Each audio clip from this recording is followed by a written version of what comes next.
¿qué tal, chicas, chicos? Bienvenidos a esta última entrega de videos relativos a la exposición de contenidos del bloque 3 en la materia de administración de empresas.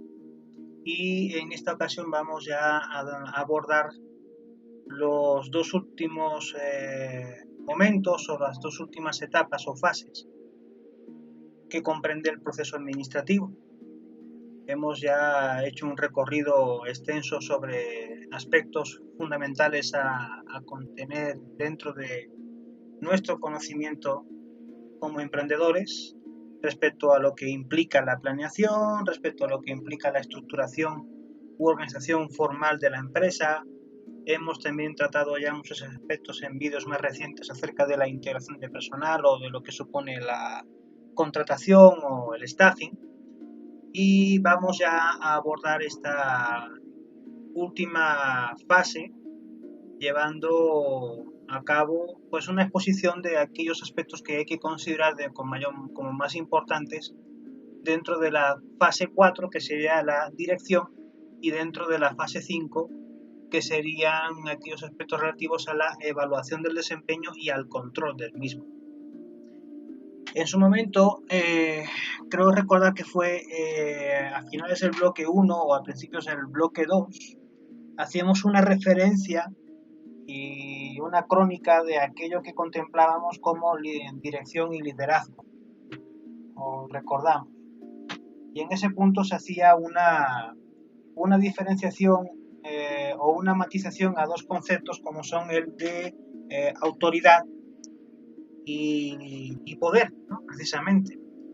Entonces en ese punto habíamos comentado de que la autoridad pues viene siendo designada, ¿ok?, por una instancia superior, y quien ostenta la autoridad pues a esa persona o a ese ente se le otorgan facultades y directrices para determinar el cumplimiento o la observancia de órdenes, indicaciones, consejos, reglamentos y demás. Y se decía que frente a la persona que ostenta la autoridad siempre encontramos una figura que es la que asume el poder, ¿no?, o adopta el poder, como esa capacidad de persuadir o de influenciar sobre el comportamiento de los grupos humanos para la consecución de ciertos objetivos. Entonces, retomamos en buena medida aquellos aspectos que se trataron en su día para darles otro matiz o una nueva perspectiva conceptual, ¿no?, en ese sentido. Pues igual la persona que dirige pues es la que ejerce ese tipo de influencia, ¿ok? O sea, quien ostenta el liderazgo pues es quien también de repente pues asume el rol de llevar la batuta, ¿no?, en la dirección o en la toma de decisiones. Pero también es cierto que hay una persona que está también al frente de la estructura de una manera pues orgánica o formal, que es el administrador, ¿no? En este caso quien administra pues actúa con la función o con los roles de lo que suponemos que ha de ser un gerente, ¿no?, como comentábamos también desde un principio de la materia, ¿no? El gerente no es la persona, o el administrador, mejor dicho, no es la persona que simplemente se sienta y calcula cómo hacer efectivo un rendimiento económico, ¿no?, o un recurso económico, sino que el administrador se sienta y elucubra bastante sobre el modo en cómo hacer eficiente el mantenimiento de un ambiente positivo para que las personas que se integran a ese ambiente trabajen y laboren de una forma productiva y propositiva para la obtención de los mejores objetivos posibles, ¿no?, o la consecución de esos resultados previstos o esperados. Entonces, en ese sentido, pues como ocurre también a veces con las cuestiones relativas a poder y autoridad, hay ocasiones en las que también pasa lo mismo con estos dos conceptos. Hay veces que la persona que se denomina o que se le faculta como administrador, pues en ocasiones tiene distancia o a lo mejor no coincide con la misma persona que es la que dirige, ¿no? porque la que dirige, digamos, soporta el peso de ese liderazgo, y quien administra, pues es el que, digamos, hace la labor de gestión técnica o prepara el campo, ¿no? Es quien establece las condiciones.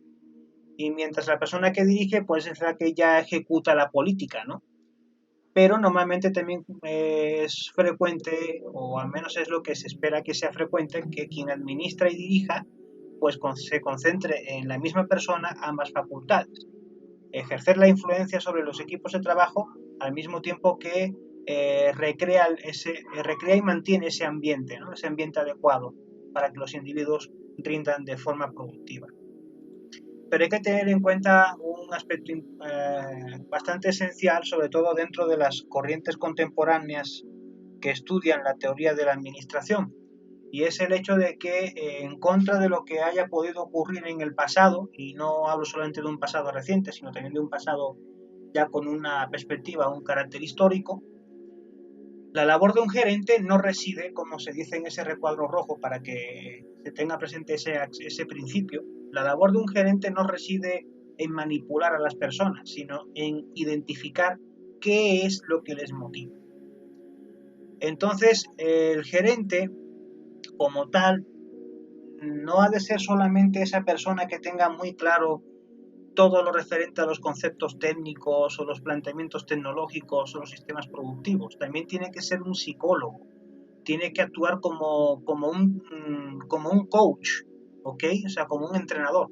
Alguien que no solamente se preocupa de ti por tu rendimiento, sino que también se preocupa de ti por el hecho de facilitarte mejores condiciones en tu ambiente de trabajo, que también redunden en mejores condiciones para tu propia vida y consecuentemente para la de tu familia, ¿ok? Esta concepción en la que el factor humano pues se coloca en el centro de toda la gestión empresarial fue algo que con el paso del tiempo se consiguió también gracias a muchas luchas sindicales. Recordamos que desde los principios de la revolución industrial dentro de nuestra era contemporánea, pues el factor humano dentro de las fábricas en aquella época pues se consideraba pues como un elemento más dentro de la maquinaria, y aquello que entonces se llamaba como masa obrera o también conocida como proletariado pues vivía en condiciones de hacinamiento, en ciudades sucias, sin drenaje, sin alumbrado, sin suministros, sin higiene, sin una buena educación, sin una buena alimentación, ¿ok? Y cuando ya esas personas, esa masa obrera trabajaba en las fábricas, pues se convertía en un elemento dentro de un engranaje en el que no se le daba ocasión apenas ni para ir a hacer pipí, ni siquiera para comer. Se trabajaban muchas horas a destajo y a tiempo continuo, sin descansos, con una, con un ambiente muy oscuro, sin gran iluminación, sin grandes espacios abiertos, con muy poca salubridad, con malos olores. En definitiva, en un ambiente pésimo, ¿no? En muy malas condiciones higiénicas y de calidad de vida. Y gracias a esas luchas sindicales a lo largo de la historia reciente fue que la masa obrera fue ganando terreno en sus derechos, ¿ok? Y es gracias a esa lucha sindical, gracias a esa historia de las masas obreras en todo el mundo, que hoy día el trabajador pues desarrolla su actividad pues en unas condiciones pues muchísimo mejores a las que pudiésemos contemplar hace apenas 80 o 90 o 100 años. Bien, en ese sentido es por lo que el gerente dentro de una concepción más moderna no solamente se ha de preocupar por los índices de productividad, sino también por los índices de bienestar y los índices psicosociales y los índices anímicos de la gente que trabaja dentro del equipo o dentro del organigrama.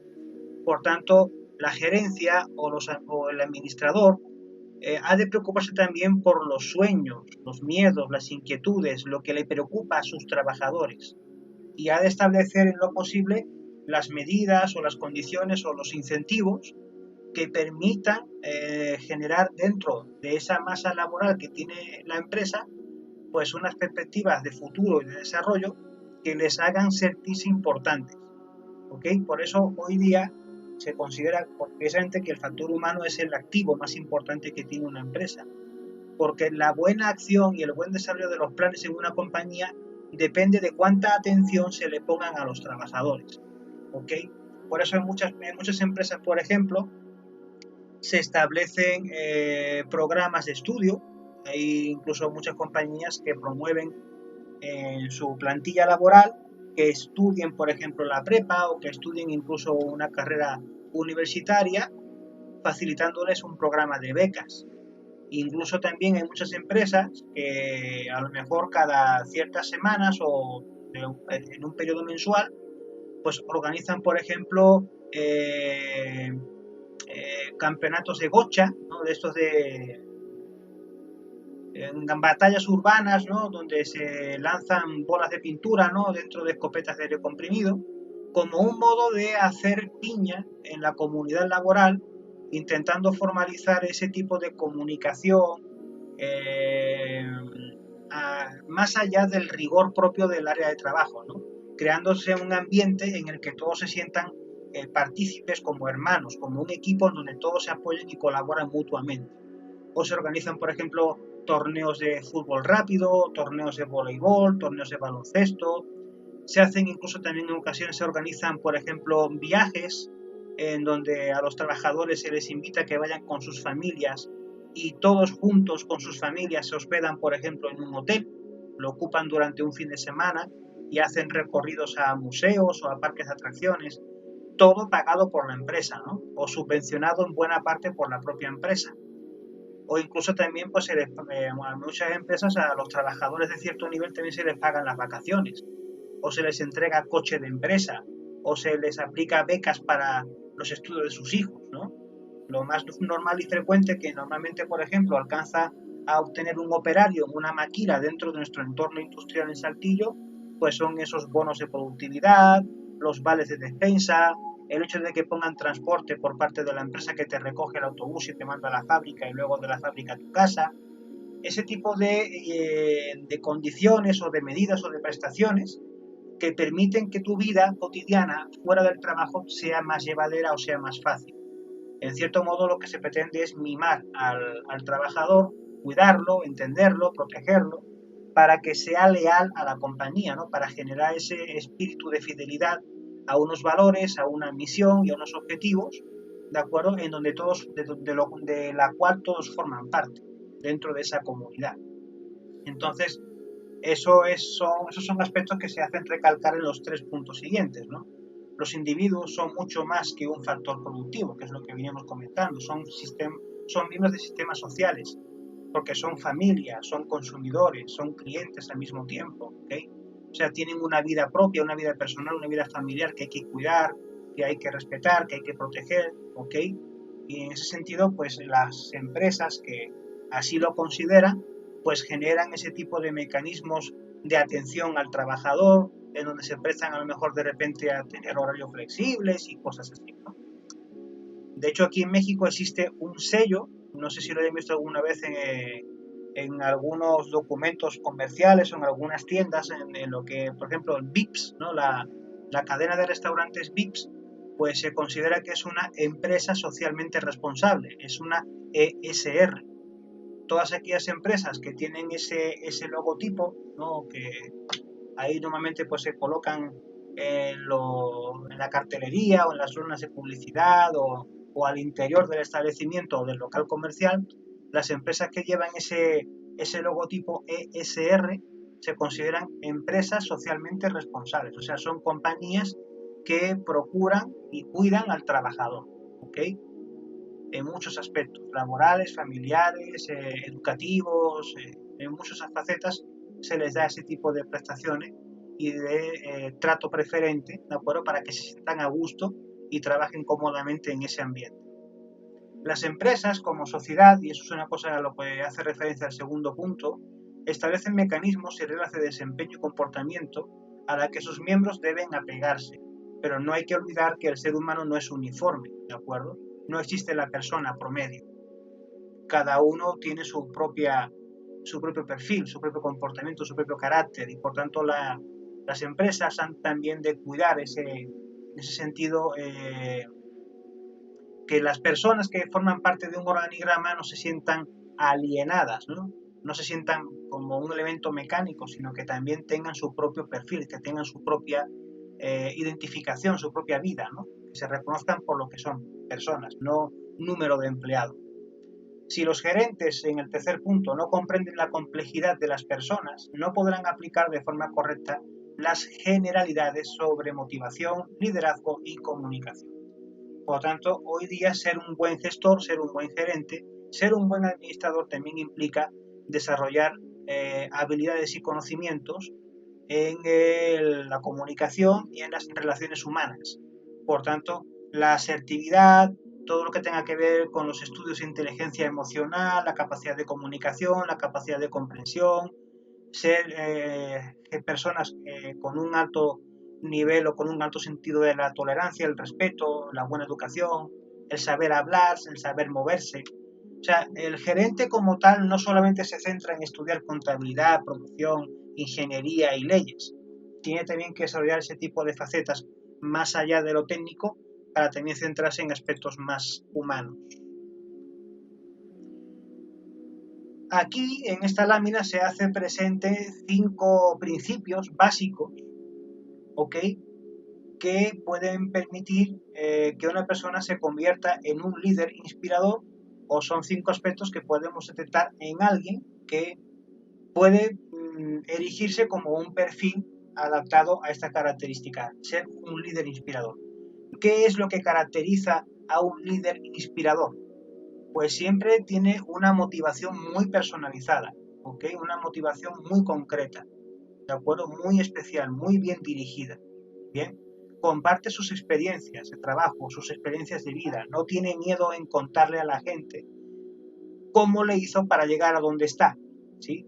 Ese ejemplo de repente lo pues encontramos en muchos testimonios, por ejemplo ahorita con esto de las redes sociales, sobre todo en YouTube.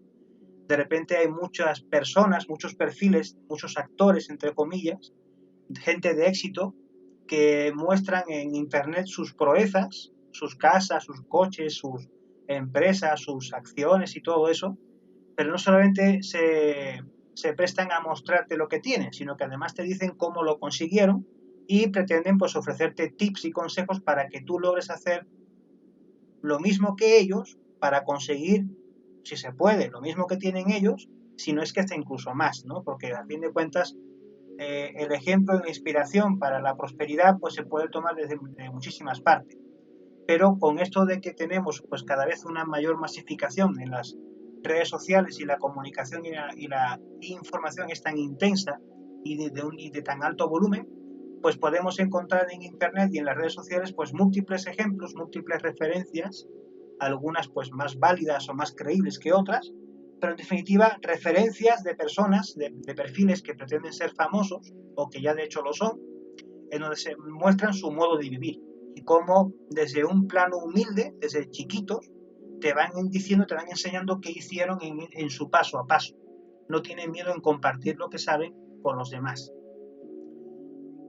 Un líder inspirador también es capaz de reconocer el buen trabajo que hacen otros. Eso también es un signo de alta inteligencia emocional. Un líder inspirador no es soberbio. Un líder inspirador no tiene o no muestra orgullo, ¿de acuerdo?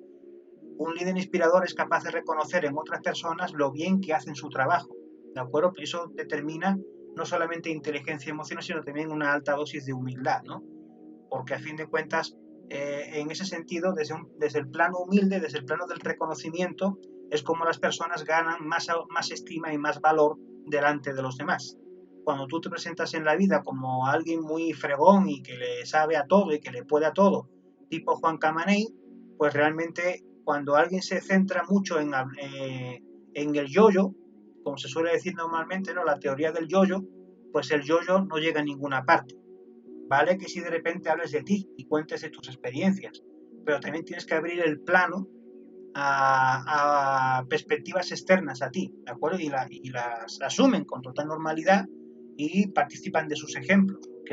Y colaboran y hacen que al momento de compartir esas vivencias de otras personas y reconociendo su buen trabajo, alimentan y enriquecen también el suyo propio.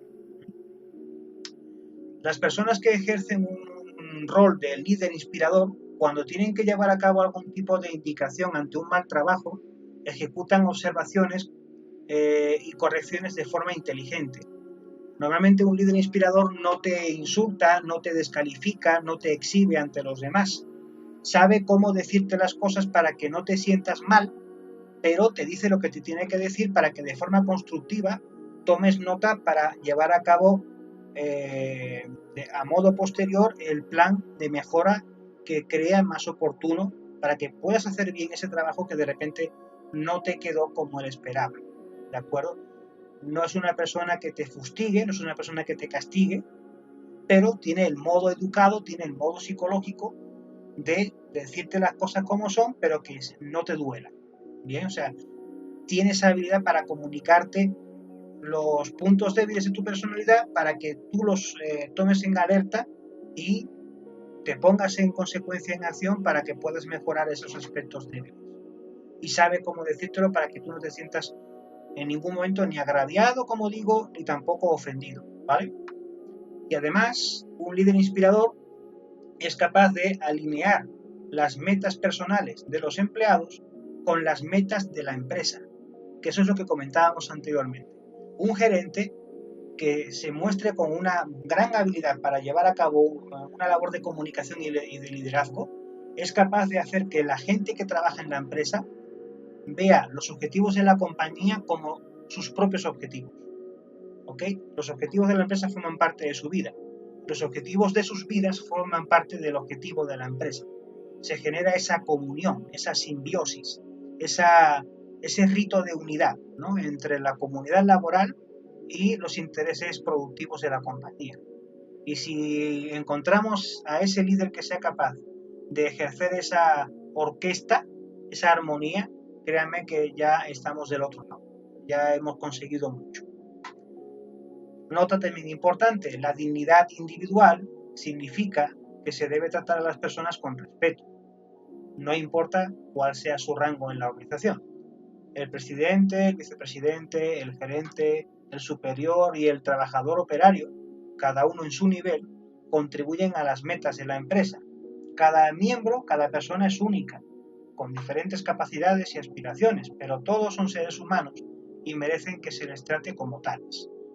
¿Okay? Tengamos en cuenta eso porque, por ejemplo, muchas veces cuando entramos en un supermercado, pues de repente, pues sabemos que dentro de una tienda, pues tenemos al personal de caja, al personal de piso que está reponiendo la mercancía en las estanterías, tenemos al frutero, al verdurero, al pescadero, a las de panadería, y de repente damos cuenta de que también por ahí pasa una persona con el uniforme de la tienda y lleva el carro de limpieza, ¿no? O va con la escoba, o va con el trapeador, o va con la cubeta, ¿no?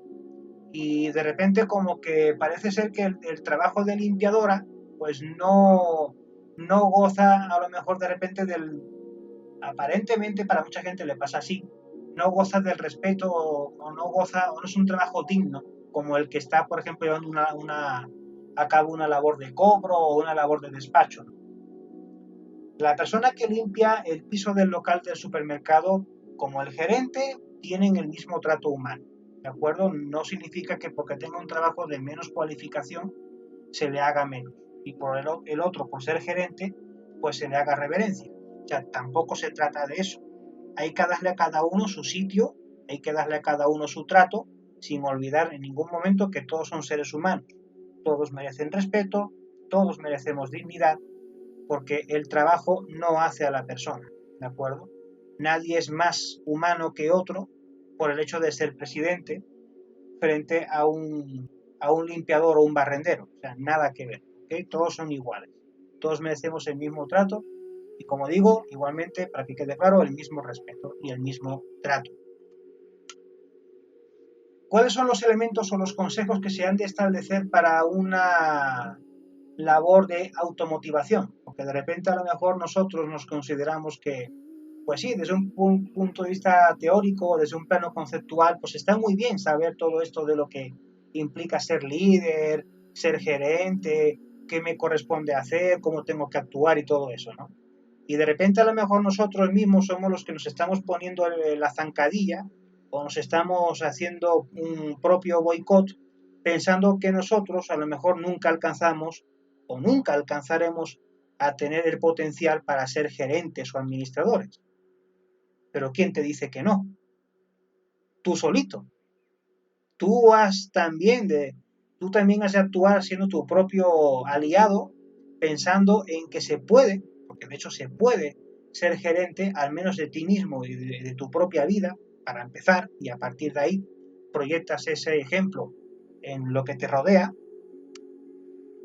Entonces, con esa premisa, pues yo doy cuenta de que todos en potencia, porque todos tenemos capacidades, todos en principio podemos educarnos y entrenarnos con la práctica y con la sapiencia y en el día a día a ser también gerentes.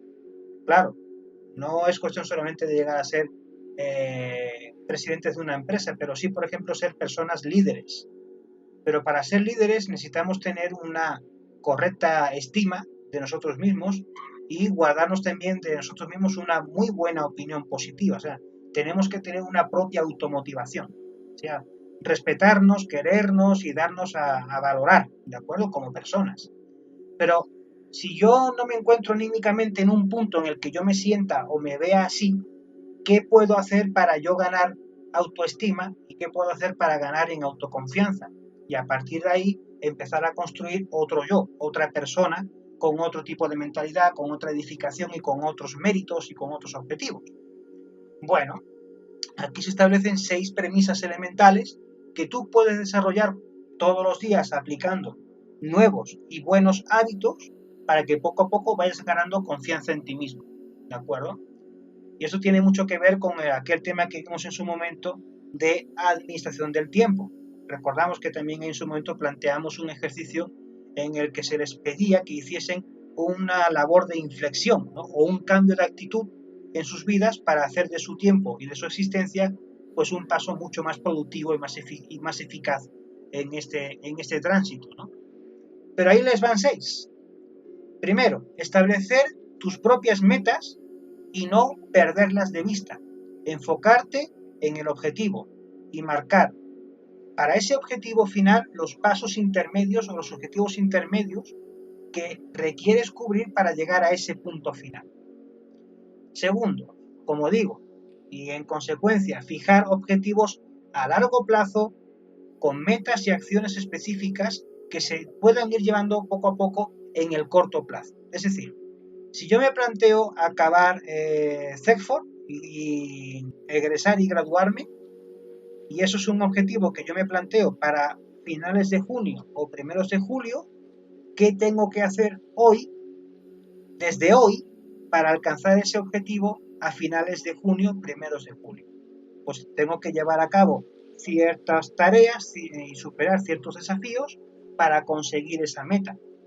O si yo me planteo, por ejemplo, en poco tiempo estar estudiando en la UNAM o en el TEC o en la NARRO, pues saber también qué procesos y qué objetivos requiero superar para alcanzar ese objetivo final. O sea, no te vale solamente con pensar en llegar a esa meta. ¿Cuánto tengo que hacer en el camino para alcanzar esa meta? Bien. Tercera, aprender una nueva actividad o función o destreza cada año. No hagan que su cerebro se duerma y se conforme con saber lo que saben y que valga gorro todo lo demás en la vida. No. Una persona se hace cada vez más productiva, más polivalente y más provechosa cuando en ciertos momentos de la vida y en ciertas épocas de tu existencia te prestas a aprender a hacer cosas nuevas. ¿Ok? O sea, si tú, por ejemplo, hoy no sabes AutoCAD, pues yo de aquí a un año me planteo aprender por lo menos lo básico de ese programa. ¿Ok? Si yo, por ejemplo, no soy una persona que se preste a ser hábil en la cocina, pues voy a aprender a hacer menús, voy a aprender a hacer platos y voy a ponerme en las estufas a aprender a hacer comida. ¿Ok? Si tú, por ejemplo, eres una persona que quisiera, por ejemplo, construir para su casa sus propios muebles, en lugar de comprarlos en una tienda con lo caros que están a veces, pues bueno, voy a aprender carpintería y yo me fabrico mis propios muebles. Entonces, vas aprendiendo habilidades, vas ganando destrezas Si tú a lo mejor no tienes necesidad de, ¿qué digo? Por ejemplo, eh, si tú no tienes necesidad de, por ejemplo, reparar las tuberías de tu casa porque tú traes con tu papá, por ejemplo, contrata a un plomero cuando hay que hacer algún tipo de reparación o de una instalación nueva y tú ves que, por ejemplo, tu papá a ese plomero le paga una buena lana por hacer el servicio que hace, bueno, pues a lo mejor me conviene también dentro de mis labores como un hobby extra o como una nueva actividad, pues voy a aprender la ciencia de la plomería o voy a aprender a ser eléctrico, ¿sí? Al menos para llevar a cabo una instalación doméstica o para reparar un enchufe. O sea, aprender ese tipo de cositas. O que si alguien, por ejemplo, le da a la mecánica automotriz, pues bueno, igual de ahí también se agarra en un futuro para tener un negocio. O sea, nunca dejen de aprender, nunca dejen de estudiar, nunca dejen de leer. Un cerebro que se motiva, un cerebro que se plastifica y que se entrena en distintas habilidades o en distintas destrezas, hace que con el tiempo tú como persona eres un ser polivalente. Y por aquí lo pongo como ejemplo sin que suene a prepotencia. Mucha gente me pregunta de repente cómo es que yo sé tanto de geomática, sé de historia, sé cosas de política, sé cosas de economía, sé cosas de administración, sé cosas de emprendedurismo. ¿Por qué? Porque me he pasado buena parte de mi vida leyendo, curioseando, haciendo por aprender, ¿ok? Y ese hábito, esas ganas de curiosidad, esas ganas de aprender nunca se deben matar en la vida. Una persona que deja de aprender y que ya considera que alcanzó el techo es una persona que en poco tiempo va a tener una vida aburrida, no va a encontrar incentivos. Y una persona que vive la vida de forma aburrida se acaba muriendo muy pronto. Tú al cerebro le tienes siempre que estar dando alimento para que se mantenga despierto, para que se mantenga vivo. A fin de cuentas, el cerebro es también un músculo que también tienes que estar constantemente entrenando. Si no haces que tu cerebro aprenda, lea y sepa cosas nuevas, al igual que un músculo deja de hacer deporte, ese músculo se atrofia y al tiempo quedas como un vegetal. ¿Ok? Entonces, siempre tienes que estar dándole incentivos a tu cerebro, a tu mente, para mantenerse activo y aprender cosas nuevas que te hagan ser más polivalente, más polifacético. ¿Ok? Importante, hacer también de nuestro trabajo algo diferente. No hagas las cosas que tengas que hacer como lo hacen los demás. ¿Ok? Plantéate tu trabajo como un reto personal en el cual tú puedas plantar tu propio sello, ¿sí? Tu propio estigma, tu propio carácter, tu propia personalidad. No hagas las cosas como hacen los demás, porque para como hacen los demás ya hay mucha gente que las hace igual. Haz algo diferente, pon tu marca personal, que es lo que también hablamos en algún momento en pasados videos. Establece que la gente cuando te nombren, te identifiquen con un valor, con una imagen, ¿sí? Con una cultura, con un saber. Que cuando se hable de Yaré, que cuando se hable de Cher, que cuando se hable de Lucebelia, que cuando hablen de Nelly, se les recuerde por algo en concreto, pero por algo que sea positivo. Dejen su marca, dejen su sello, para que la gente luego, con el tiempo, los y las recuerde. ¿Sí? Tienen que hacer las cosas de una manera en la que se vea su huella, su sello personal. Quinto aspecto, desarrollar al menos un área de experiencia, al menos uno. El que toda la vida ha sido chofer y no ha sido otra cosa, pues lamentablemente cuando deje de ser chofer, porque ya no pueda ejercer como chofer, ¿qué va a hacer con su vida si no tiene otro tipo de experiencia laboral a la cual recurrir para seguir laborando y seguir ganando dinero? No se queden solamente con una especialidad, ¿ok? En la vida desarrollen mínimo 2 o 3 capacidades de las cuales puedan vivir, ¿sí? Eso es muy importante también. Y, por último, otórguese la oportunidad de ejercer retroalimentación y también otórguense recompensas. Es decir, son 2 cosas. Se tienen que dar la oportunidad de evaluarse y de que otras personas las evalúen a ustedes, ¿sí? O sea, tengan ese corazón abierto, esa disposición humilde a aceptar las observaciones y los comentarios de los demás, siempre que sean para bien y que tengan ese ánimo constructivo para que puedan ser ustedes mejores personas en un futuro. Acéptenlas, tómenlas, asúmanlas y aprendan de ese tipo de comentarios todo lo bueno que les venga para ser mejores personas en un futuro. Y claro, también otórguense recompensas. No todo en la vida es cumplir con obligaciones, deberes, tareas y compromisos. También es bueno que de vez en cuando nos demos un caprichito, un regalo, un coche, un viaje, ropa nueva de marca,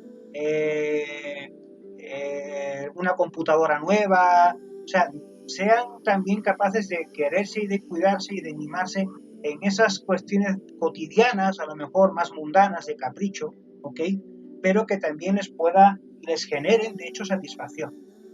Si en su momento, por ejemplo, pues ya anhelaban tener una moto, pues a lo mejor dentro de las recompensas por su buen trabajo y su gran esfuerzo, pues a lo mejor queda el comprarse la moto que siempre había soñado, ¿no? O sea, lo pongo como ejemplo. O a lo mejor siempre soñaste con hacer un viaje y recorrer Europa.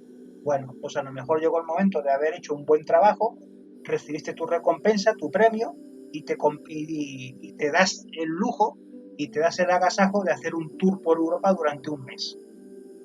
Dense la oportunidad también de vivir de sus premios, ¿okay? Vivir sus propias recompensas. Vamos a hablar ahora un poquito en concreto de lo que implica el liderazgo, ¿okay? Que eso también ya lo habíamos dejado en algún momento ahí en el pasado medio tratado, pero que ahorita vamos a profundizar un poco más. El liderazgo se define, como aparece ahí en el concepto, se define como el arte o como el proceso de influir en las personas para que participen con disposición y entusiasmo hacia el logro de los objetivos del grupo. Eso ya lo hemos remarcado ya en varias ocasiones, ¿no? Dice un poquito más abajo, cualquier grupo que opere casi en la totalidad de su capacidad está encabezado por una persona con destrezas en el arte del liderazgo, ¿okay? Entonces, ¿cuáles son las capacidades que tiene o que desarrolla normalmente un líder? Un líder desarrolla capacidad de usar el poder con eficacia y de manera responsable, ¿okay? Yo creo que en ese aspecto a lo mejor muchos de repente pensando en líder pues pensamos en Nava, en Inge Nava, ¿no? Y ahí pues siempre le tenemos un gran recuerdo.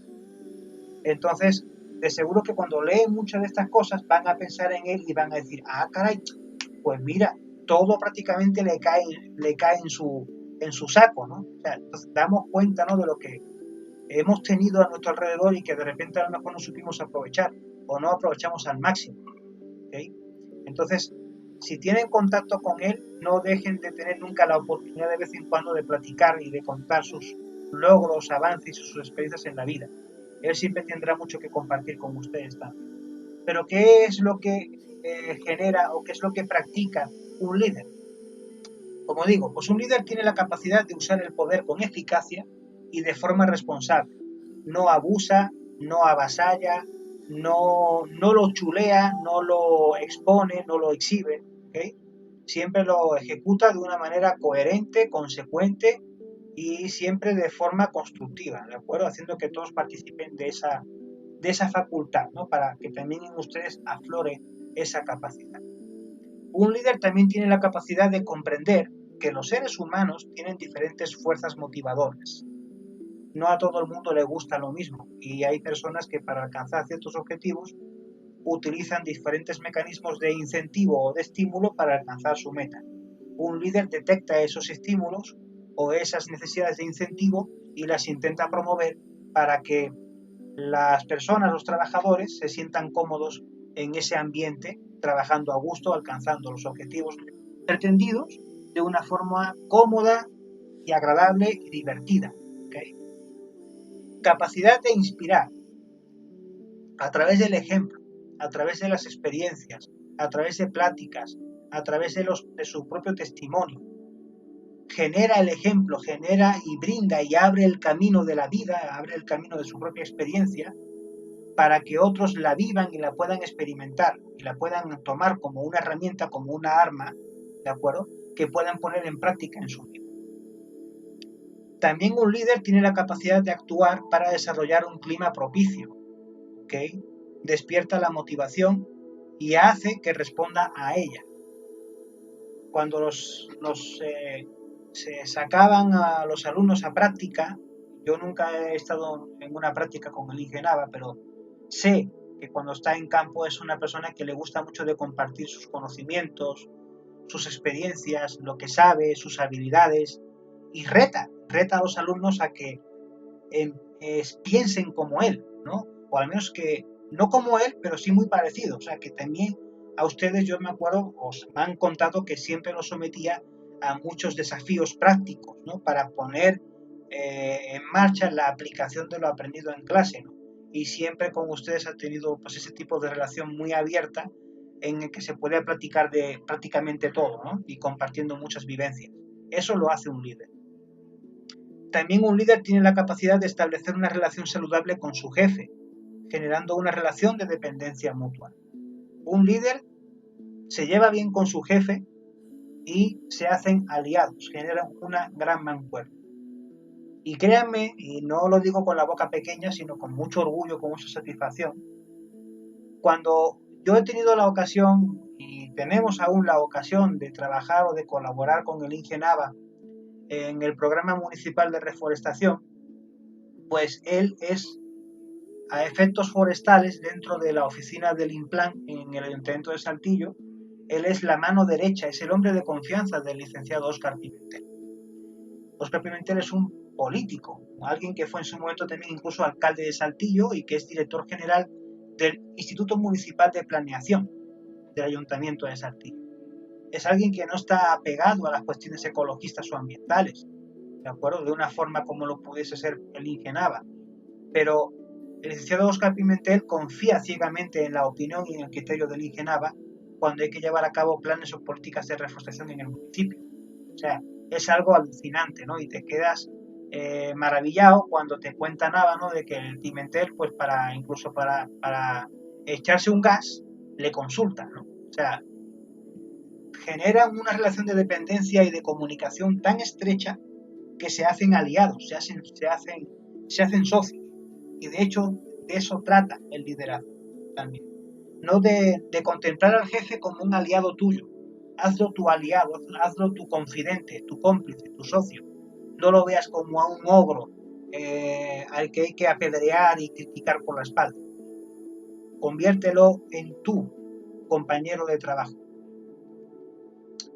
Entonces, dentro del liderazgo existen tres estilos muy marcados, muy diferentes entre sí, pero que son estilos o formas de dirigir o de mandar sobre gente que encontramos en múltiples ambientes, en múltiples empresas y en múltiples espacios. Normalmente un líder adopta una de estas tres posturas. Un líder puede ser autocrático, un líder puede ser democrático y también un líder puede ser una persona con actitud o con métodos liberales. Un líder actúa de forma autocrática, ¿ok? Cuando solamente se limita a dar órdenes y no permite que sus subordinados intercambien ideas entre sí sobre las órdenes que emite ese líder. Es como un tipo dictador. Aquí se hace lo que yo digo y nadie rechista. ¿Ok? De tal manera que intimida a los empleados, los alimenta con el miedo, con la presión, por ser un carácter fuerte, una autoridad pues a lo mejor está incluso violenta o agresiva al modo de hablar o de moverse, que intimida a los trabajadores, generando un clima de miedo y de prácticamente escasa o nula comunicación, que es como se ve en la lámina presente en pantalla en la parte de arriba. El líder autocrático no admite sugerencias, o sea, no hay una comunicación que vaya de abajo hacia arriba. Como ven, las flechas apuntan siempre y únicamente hacia abajo. Es alguien que se dedica y se limita a establecer órdenes e indicaciones. Y como pueden ver, no existe comunicación intermedia entre los empleados o seguidores, ¿vale? No se permite la posibilidad de abrir campo a compartir ideas. no se permite. Un líder ya de carácter democrático, ¿ok? Pues, o de tipo participativo, él sí, aparte de emitir órdenes hacia abajo, aparte de emitir indicaciones, también es un líder que admite sugerencias o admite la respuesta o admite la réplica. O sea, tolera que desde la parte inferior puedan recibir mensajes, puedan recibir comunicados o algún tipo de sugerencia. Bien, y además también permite que entre los propios trabajadores se puedan intercambiar opiniones con total libertad, sin que exista ningún tipo de barrera física, técnica o de método que les impida comunicarse entre sí. ¿Ok? Entonces, como pueden ver, el ciclo de comunicación es completo, pero es un ciclo de comunicación interno. Cosa distinta que es lo que pasa, por ejemplo, con un líder de carácter liberal. El líder liberal es un tipo de líder que yo francamente creo no haber encontrado en mi vida, porque la verdad es una utopía enorme el hecho de pensar que un líder, pues aparte de emitir órdenes y de recibir sugerencias desde abajo, y aparte de que permita que sus empleados hablen entre sí, también el líder liberal es capaz de permitir que sus propios empleados se alimenten de las opiniones externas, de otra competencia, de otra empresa, de otro líder, de otro jefe ajeno a la compañía. Si lo planteamos como una comparativa o como una analogía, es como pensar que tú, como dueño de un rebaño, tú siendo un pastor de un rebaño de ovejas, dejas la puerta del corral abierta con la confianza de que no se te escape ninguna. Eso supone un líder liberal. Establecer con tus empleados una relación de confianza tan fuerte y tan ciega que a pesar de que tú permitas de que tus empleados hablen con otros jefes de otras empresas de tu competencia, tengas la seguridad y la certeza de que los tuyos siempre te van a seguir a ti y son fieles a ti, por mucho que intercambien y se enriquezcan con ideas del exterior. O sea, es tener un rebaño de ovejas con las puertas del corral abiertas y que ninguna se te escape, que sean completamente fieles a la causa de ese líder liberal. O sea, esa utopía es a la que pretende llegar o es la que pretende investigar y teorizar las corrientes más modernas de la ciencia de la administración, cosa que todavía a día de hoy pues no es fácil de encontrar un modelo de mercado o de empresa en donde exista o haya presencia de un líder de estas características. Si en algún momento alguien tiene la posibilidad de conocer alguno, por favor que me lo diga y corregimos el audio de esta cápsula informativa. Y ya, por fin, ya de último, pasamos ya a establecer los conocimientos o los criterios básicos que una empresa establece dentro de la última fase del proceso administrativo, que es la fase del control o la fase de evaluación del desempeño. El control se define como ese proceso interno mediante el cual se ejercen funciones de medición o de evaluación de ese desempeño y, si es necesario, se aplican medidas correctoras, siempre y cuando los resultados obtenidos no se acerquen, me faltó una N, no se acerquen a los objetivos previstos. Y el proceso de control incluye 3 pasos básicos. Primero hay que establecer el estándar, ¿de acuerdo? O sea, el parámetro de referencia. Si una empresa se dedica a construir carros, esa planta se impone el objetivo de construir, por ejemplo, 1000 carros a la semana. Ese es el estándar, ¿ok? Eso es a lo que tiene que llegar el modelo. Construir 1000 carros a la semana. Luego se lleva a cabo, en el segundo paso, la medición del desempeño contra el estándar, ¿ok? O sea, si la planta estableció como premisa primaria 1000 carros a la semana, resultará a lo mejor luego en la práctica que la planta solamente es capaz de producir 984. O sea, le faltaron 16 para cumplir con el estándar preestablecido. Entonces, como existe una desviación en la medición del desempeño, se pasa al tercer paso, corregir las variaciones de los estándares y de los planes. A lo mejor ya la empresa dio cuenta de que lo máximo que puede hacer por semana no son 1000 carros, son 986. Pues a lo mejor el planteamiento no es corregir la técnica, es corregir el modelo estándar y establecer ese parámetro de una forma más realista, considerando de que el uso de los recursos dentro de la planta pues es 100% óptimo, o sea que se llega a la eficiencia, ¿vale? Al momento de establecer los distintos programas o los distintos métodos de control, pues hay estándares que se reflejan en diferentes criterios, o se fijan o ponen su atención en diferentes variables. Por ejemplo, tenemos los estándares o los métodos de control de carácter físico, o sea, lo mido en función de cuánto produzco, de cuánta cantidad hago, ya sea de plantas por día, caballos por litro, coches por semana, tractores por mes, ¿sí? Tuercas por día, mermeladas por semana. Siempre pongo un estándar en cuanto al volumen físico de lo que produzco en función del tiempo en el cual yo pretendo conseguir ese volumen. Luego hay un segundo método de evaluación de desempeño que fija su atención en el nivel de costos. Entonces lo que tú haces es promediar no cuánto fabricaste, sino cuánto te costó fabricar lo que fabricaste y si ese costo se asemeja a lo previsto en el plan inicial o si resulta que producir lo que se produce sale más caro o más barato de lo que se preveía en un principio en función de ese estándar. Entonces ahí ya tenemos otro método para llevar a cabo la obtención de índices en función del costo, ¿vale?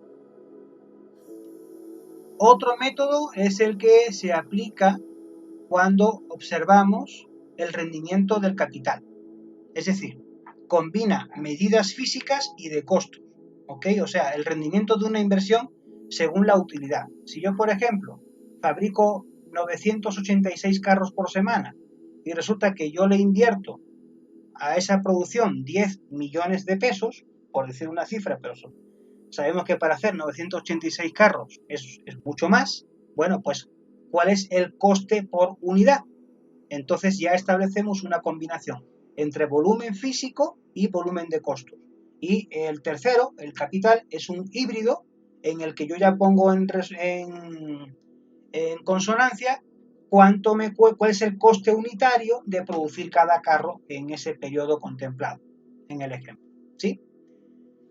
Un cuarto método de control, un cuarto procedimiento de medición estándar de control es a través del volumen de ingresos. Es decir, no contemplo el objetivo de gastos o el objetivo de volumen, sino el objetivo de cuánto quiero ganar. Este año yo quiero obtener un volumen de ingresos o un volumen de ventas de 50 millones de pesos. Bueno, ¿cuánto tengo que vender y cuánto tengo que producir para obtener ese volumen de ingreso, ese volumen de venta? Entonces, ese es otro parámetro por el cual también se miden objetivos, ¿vale? El volumen de ingreso, cuánto estoy dispuesto a ganar este año y qué tengo que hacer para ganar esa cantidad de dinero. Luego tenemos también otro estándar de control que es el que establece su atención a los programas.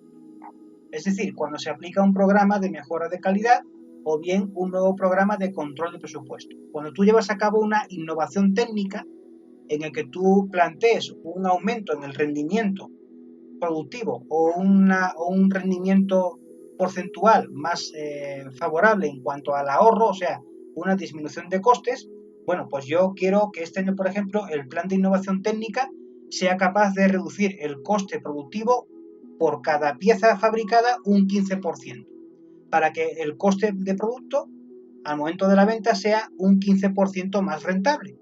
Si yo reduzco los costes, pero mantengo el precio a como estaba antes, lo que hago es aumentar mi margen de utilidad, mi margen de beneficio. ¿Cómo aumento mis beneficios? No lo hago incrementando el coste de venta o el precio de venta, sino que lo hago o lo obtengo a través de una reducción de costes porque optimizo mi proceso productivo.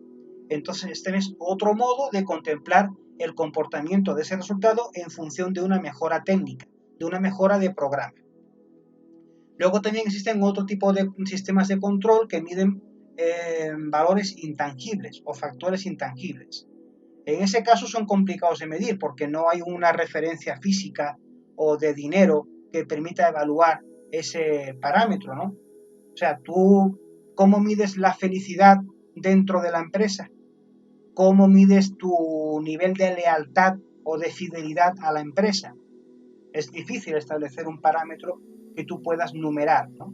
Pero también existen métodos o existen técnicas que pueden dar más o menos pues con una ligera, con una alta certeza cuál viene siendo el nivel de confiabilidad de una muestra de control que mida ese tipo de valores humanos que no tienen que ver con lo físico, sino más bien con lo moral, ¿no? o con lo anímico. Luego también se pueden medir los estándares de control a través o en función de las metas. Bien, cada vez es menos usado porque también es complicado de cuantificar. Bien, porque como nos movemos en un entorno, en un mercado y en un ambiente tan variable, tan cambiante, tan fluctuante, en el que lo que hoy es válido, mañana puede no serlo, o va a tener matices, pues es cada vez más complicado, ¿no? Establecer ese tipo de parámetro en función de unas metas, porque de repente los objetivos a medio o largo plazo se modifican en función del comportamiento del mercado, ¿ok? Y es ya cada vez menos usual. Y ya por último, hay sistemas o estándares de control que establecen su foco de atención en los planes estratégicos como puntos de control, ¿no? O sea, su medición determinará la necesidad de plantear un cambio de rumbo en el plan general de una compañía. Este último, pues, es más bien de carácter corporativo, se desarrolla básicamente haciendo análisis en la alta gerencia, ¿de acuerdo? Porque se establecen con el ánimo de contemplar mediante un ejercicio de FODA si las estrategias, si las políticas de la empresa, si las técnicas que se están aplicando desde la alta dirección vienen siendo las más correctas para el devenir futuro de la compañía. Pero ese tipo de planes de control o de planes estratégicos, pues evidentemente no llegan a piso, no llegan al nivel operario, se quedan en un nivel gerencial. Entonces no son de uso común o de un conocimiento muy difundido por parte de los trabajadores y por tanto mucha gente no los conoce, porque son documentos o son técnicas de carácter interno, protegidas, blindadas, ¿sí? Porque muchos de esos planes estratégicos pues guardan secretos industriales y guardan derechos de autor. Pero sabemos que dentro de una compañía pues siempre hay personas o un pequeño grupo de personas que piensan en el futuro de la empresa. Es decir, hace 15 años, por ejemplo, pues no era todavía, bueno, hace 15 o 20 años, mucha gente no pensaba aún que el carro eléctrico, que el coche eléctrico fuese técnicamente viable, por peso, por autonomía, porque son muy caros, por muchas cosas, ¿no? Pero todavía incluso pensando en que en aquella época, hace 20 años, construir un coche eléctrico era algo todavía, digamos, impensable, ya había gente que andaba preparando la tecnología, ¿ok? La ciencia, para que al cabo de esos 20 años ya se pudiese fabricar el carro eléctrico. O sea, son las personas que dentro de una compañía tienen la visión de futuro, son las personas que leen el comportamiento del mercado, el comportamiento de la macroeconomía, de los grandes números, de las tendencias, y te dicen hacia dónde va a correr la empresa, ¿no? Y entonces esas personas, esos planes estratégicos van a marcar luego la gestión de un presidente, ¿no? ¿Cómo es posible que, por ejemplo, General Motors, pues aún a pesar de todo, sigue fabricando carros con motor a gasolina y con motor a diésel, y ya en cuestión de 4 o 5 años va a experimentar un plan de reconversión tan brutal que prácticamente va a dejar de fabricar coches con motores y va a empezar a fabricar carros ya con sistemas híbridos o totalmente eléctricos, ¿no? De hecho, pues General Motors tiene el Chevrolet Bolt, el vehículo Bolt, como primera prueba de carro eléctrico, que no le está funcionando tampoco muy bien, pero sabe de esa experiencia que para allá va el mundo, ¿no? Para los sistemas eléctricos o los sistemas híbridos. Entonces, ya sobre eso las empresas pensaban hace 20 años. aunque no lo han contado hasta ahorita, ¿no? O hasta hace poco tiempo nos están hablando del futuro eléctrico, pero nos hablan ahora de un futuro eléctrico que ellos ya venían pensando hace 20 o 25 años atrás. Esos son los planes estratégicos como puntos para el control, porque son las señales de vida que tiene que marcar una empresa para saber si dentro de un tiempo va a seguir viva o va a fracasar en el plan. Entonces siempre tiene que estar un paso adelante, guardando el secreto de lo que va a ser la compañía dentro de 15 o 20 años. ¿Sí? Bien, pues llegado a este punto, pues ya damos por cerrada la exposición de contenidos del bloque 3 y pues quedo pues muy gustoso de ofrecerles este material a través de estas cápsulas de video. Confío que sean de gran utilidad, que les sirva para seguir aprendiendo cosas nuevas y estamos al pendiente para los siguientes comentarios y para todas las novedades que por este canal en un futuro podamos ir estableciendo. ¿Ok? Suscríbanse al canal, denle like a la campanita. Vamos a estar al pendiente de todas las novedades que aquí establezcamos en este canal. ¿Ok? Y nos ponemos en contacto en otra ocasión. Chao, chicos.